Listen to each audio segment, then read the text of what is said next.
ఈ మెథడ్‌లో front part cut చేసుకుంటే చాలా నీట్‌గా వస్తుంది ఏ బ్లౌజ్ అయినా. ఫ్రంట్ పార్ట్ కట్ చేసుకోవటం కోసం ఫస్ట్ బ్యాక్ పార్ట్‌ని ఇలా నీట్‌గా పరుచుకోవాలి క్రాస్‌గా. ఇది క్రాస్ కటింగ్ బ్లౌజ్ కాబట్టి. నెక్స్ట్ బ్యాక్ పార్ట్ ఎలా ఉంటే అలా నీట్‌గా మార్క్ చేసేసుకోవాలి. ఇలా ఒక స్కేల్ హెల్ప్ తీసుకుంటే హెచ్చు తగ్గులు రాకుండా నీట్‌గా వస్తుంది మార్కింగ్. బ్లౌజ్ అంతా ఎలా ఉంటే అలా నీట్‌గా మార్క్ చేసుకున్న తర్వాత ఇలా నెక్ దగ్గర మాత్రం ఈ లైన్ని కొంచెం పైకి గీసుకోవాలి. ఎందుకంటే ఫ్రంట్ నెక్ కంటే బ్యాక్ నెక్ డీప్ ఎక్కువ ఉంటుంది కదా, అందుకోసం ఇలా మార్క్ చేసుకోవాలి. నెక్స్ట్ నెక్ లెంత్ మార్క్ చేసుకోవటం కోసం ఇలా షోల్డర్ పైనుంచి కరెక్ట్గా పట్టుకుని ఫస్ట్ హుక్ పైకి నేను మార్క్ చేసినట్టు మార్క్ చేసుకుంటే ఎంత వస్తే అంత తీసుకోవాలి. 6 ఇంచెస్ వచ్చింది. షోల్డర్ మీద కుట్టు కోసం ఒక ½ ఇంచ్ వదిలేసాను. నెక్స్ట్ ఈ 6 ఇంచెస్ మార్క్ చేసుకుని అందులో నుంచి ఒక ½ ఇంచ్ నెక్ ఖర్చుల కోసం పెడుతున్నాను. ఇలా మార్క్ చేసుకున్న తర్వాత కర్వ్ స్కేల్ తీసుకుని రౌండ్ షేప్ గీసేసుకుంటున్నాను. ఒక ½ ఇంచ్ లోనకి పెడుతున్నాను రౌండ్ నీట్గా రావటం కోసం. నెక్ మార్కింగ్ అయిపోయింది. ఒకసారి ఇలా లెంత్ కొలుచుకుంటే 7½ ఇంచెస్ వచ్చింది మొత్తం నెక్ లెంత్ కొలుచుకుంటే. ఈ 7½ ఇక్కడ ఉందో లేదో ఒకసారి చెక్ చేసుకోవాలి. ఉంది, సరిపోయింది. నెక్స్ట్ ఈ ఆర్మ్ రౌండ్లోకి వెళ్ళి 2½ ఇంచెస్ మార్క్ చేసి ఈ కరువు తిరిగిన దగ్గర ఒక ½ ఇంచ్ లోనకి లోతు తీసుకోవాలి. ఎందుకంటే హ్యాండ్స్ వేసేటప్పుడు మనం ఫ్రంట్ లోతు తీస్తాం కాబట్టి. నెక్స్ట్ హుక్స్లు కాజాల పట్టీ కోసం చూద్దాం. ఇలా లెంత్ మార్క్ చేసుకోవాలి. ఫస్ట్ నెక్ దగ్గర నుంచి ఇలా షేప్ బెల్ట్ పై వరకు చూసుకుంటే 4½ ఇంచెస్ వచ్చింది.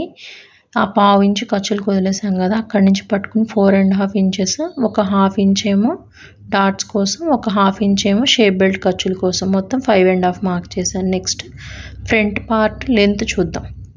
ఫ్రంట్ పార్ట్ లెంత్ కోసం ఇలా షోల్డర్ మీద ఉన్న ఖర్చు దగ్గర నుంచి షేప్ బెల్ట్ దగ్గర ఉన్న ఖర్చు వరకు కరెక్ట్గా పట్టుకుంటే 12 ఇంచెస్ ఉంది. ఒక ½ ఇంచ్ ఖర్చుల్లోకి 12½ ఇంచెస్ మొత్తం. ఇలా కొలుచుకునేటప్పుడు లాగేసి పట్టుకోకూడదు, అలానే లూజ్గా వదిలేసి పట్టుకోకూడదు, మధ్యస్థంగా పట్టుకుని పెట్టుకోవాలి. ఇలా షోల్డర్ మధ్యలో నుంచి తీసుకుంటే 12½ ఇంచెస్ ఎక్కడికి వచ్చిందో అక్కడికి మార్క్ చేసుకోవాలి. అలా మార్క్ చేసుకుని ఆ ఖర్చు మీద ఒక గీత గీసుకోవాలి, కొంచెం పొడుగ్గా గీసుకోవాలి. నెక్స్ట్ కర్వ్ షేప్ తిప్పుకోవటం కోసం ఆ లైన్ దగ్గర నుంచి 2½ ఇంచెస్కి ఒక మార్క్ పెట్టుకోవాలి. నెక్స్ట్ ఇక్కడ పైన మార్క్ చేసాం కదా హుక్స్ పట్టి కాజా పట్టికి 5½ ఇంచెస్.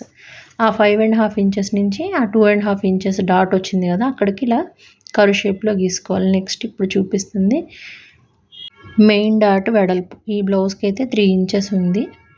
ఆ 3 ఇంచెస్ని ఈ 2.5 నుంచి వెనక్కి మార్క్ చేస్తే 3 ఇంచెస్ వచ్చేసింది. ఆ లైన్ని ఎక్స్టెండ్ చేసేసుకోవాలి. ఒక ½ ఇంచ్ పైకి ఉండేలాగా పెట్టుకుని మార్క్ చేసేసుకోవాలి నీట్గా షేప్ ఇచ్చి. ఇక్కడికి ఇది అయిపోయింది. మనం మార్క్ చేసినట్టు కట్ చేసేసుకోవటమే. ఈ బ్లౌజ్కి పెద్ద సైజు కాబట్టి 3 ఇంచెస్ ఉంది. చిన్న సైజు అయితే కనుక 2.5, 2.75, 2 అలా ఉంటాయి. కాబట్టి ఒక్కొక్క దానికి ఒక్కొక్కలా ఉంటాయి కాబట్టి మనం కరెక్ట్గా బ్లౌజ్ ఆది బ్లౌజ్కి ఎంత ఉంటే అంత తీసుకుంటే నీట్గా వస్తుంది. మనం డాట్స్ కోసం పెట్టుకున్నాం కదా, అక్కడ ఇలా సిజర్స్తో టక్స్ పెట్టేసుకోవాలి. నెక్స్ట్ ఇలా ఫోల్డ్ చేసుకోవాలి అవి రెండు కలిసేలాగా. ఎందుకంటే లెంత్ మార్క్ చేసుకోవటం కోసం, మిడ్ పాయింట్ కోసం ఇలా పెట్టుకుని డాట్ లెంత్ కొలుచుకున్నా. డాట్ లెంత్ ఇది 15½ ఇంచెస్ ఉంది బ్లౌజ్. 16 దాకా వచ్చింది. ఏ బ్లౌజ్ అయినా 15 లోపు ఉంటే 2½ ఇంచెస్, 15 కన్నా ఎక్కువ ఉంటే 3 ఇంచెస్ పెట్టుకోవాలి లెంత్.